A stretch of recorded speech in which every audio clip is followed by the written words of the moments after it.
اعوذ باللہ من الشیطان الرجیم بسم اللہ الرحمن الرحیم بسم اللہ الرحمن الرحیم الف لام میم۔ الف لام میم یہ حروف مقطعات ہیں، یہ علیحدہ علیحدہ پڑھے جاتے ہیں، علم نہیں پڑھ سکتے اس کو۔ الف لام میم، ہا میم ہے، ہا علیحدہ میم علیحدہ، اگرچہ لکھے ہوئے ہوتے ہیں جڑے ہوئے، کاف ہا یا عین صاد لکھے ہوئے جڑے ہوئے پڑھے جائیں گے علیحدہ علیحدہ، قطع علیحدہ کرنا۔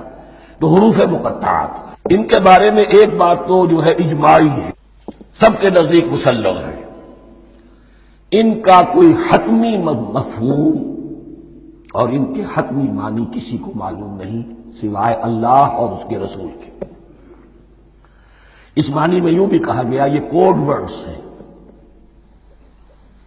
جیسے کہ کوئی میسیجز جو ہیں ادھر ادھر بھیجے جاتے ہیں، سیکرٹ میسیجز، تو کچھ کوڈ ورڈز ہوتے ہیں جس سے سمجھ میں آتا ہے کہ یہ بات واقعتاً صحیح سورس سے آ رہی ہے، واللہ عالم۔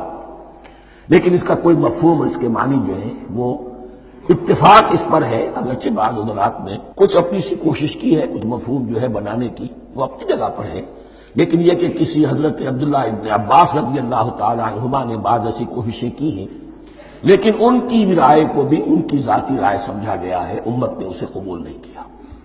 اجماع اور کنسنسس اسی پر ہے کہ اس کے معنی اور مفہوم کسی کو معلوم نہیں سوائے اللہ اور اس کے رسول کے۔ البتہ بعض چیزیں ایسی ہیں کہ وہ اگر نوٹ کر لی جائیں تو شاید آئندہ ہے اس میں کچھ راز کھلنے کے امکانات پیدا ہو جائیں۔ دیکھیے عربی زبان کے جو الفابیٹس ہیں ان کی تعداد 29 ہے یا 28 ہے، میں بتا چکا ہوں۔ الف اور حمزہ کو ایک سمجھے تو 28 ورنہ 29۔ پہلی بات یہ نوٹ کیجئے، قرآن حکیم کی 114 صورتوں میں سے 29 صورتوں میں ان کے شروع میں یہ حروف مقطعات آئے۔ دوسری بات یہ کہ اس میں 28 کا نصف کیجئے تو 14 استعمال ہوئے، 14 نہیں استعمال ہوئے، بالکل آدھی تعداد استعمال ہوئی ہے۔ تیسرے یہ کہ جو شروع اور آخر اور درمیان 3 حصوں میں تقسیم کر دیجئے آپ، 9 9 9 پلواری 27، ایک طرف 10 رہ جائیں گے۔ پہلے حصے میں سے بہت کم حروف لیے گئے، بہت کم۔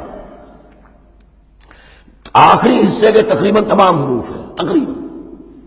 درمیانی حصہ وہ ہے کہ جس میں آپ نے دیکھا ہے کہ عربی میں جوڑوں کی شکل میں ہے، صاد ضاد، فرق کیا ہے نقطے کا، سین شین، فرق کیا ہے نقطوں کا، را زا، فرق کیا ہے نقطے کا۔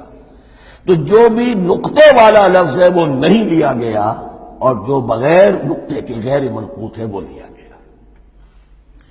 پھر اس میں 3 صورتیں ہیں جن میں ایک ایک حرف آیا ہے، سورہ قاف، سورہ نون، سورہ صاد۔ پھر صورتیں ہیں جن میں 2 2 آئی ہیں، جن میں 3 3 آئے ہیں، پھر 4 4 آئے ہیں، 2 ہی صورتیں ہیں جن میں 4 4 ہیں، اور 2 ہی صورتیں جن میں 5 5 ہیں۔ تو یہ ہے صرف کیوں سمجھیے کہ اعداد و شمار۔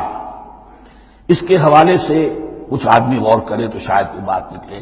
باقی وہ مثال میں آپ کو بتا دیتا ہوں کہ حضرت عبداللہ ابن عباس نے رائے ظاہر کی کہ الف لام میم در حقیقت ایک جملے کا خلاصہ ہے، انا اللہ اعلم۔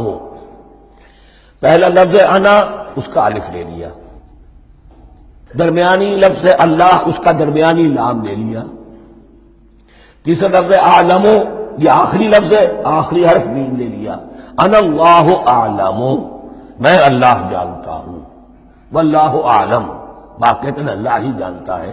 یہ حضرت عبداللہ ابن عباس کی رائے ہے، لیکن اگرچہ انہیں حبر الامت مانا گیا ہے، لیکن یہ کہ ان کی اس رائے کو بھی اکثر و بیشتر مفسرین نے قبول نہیں کیا۔ صدق اللہ العظیم۔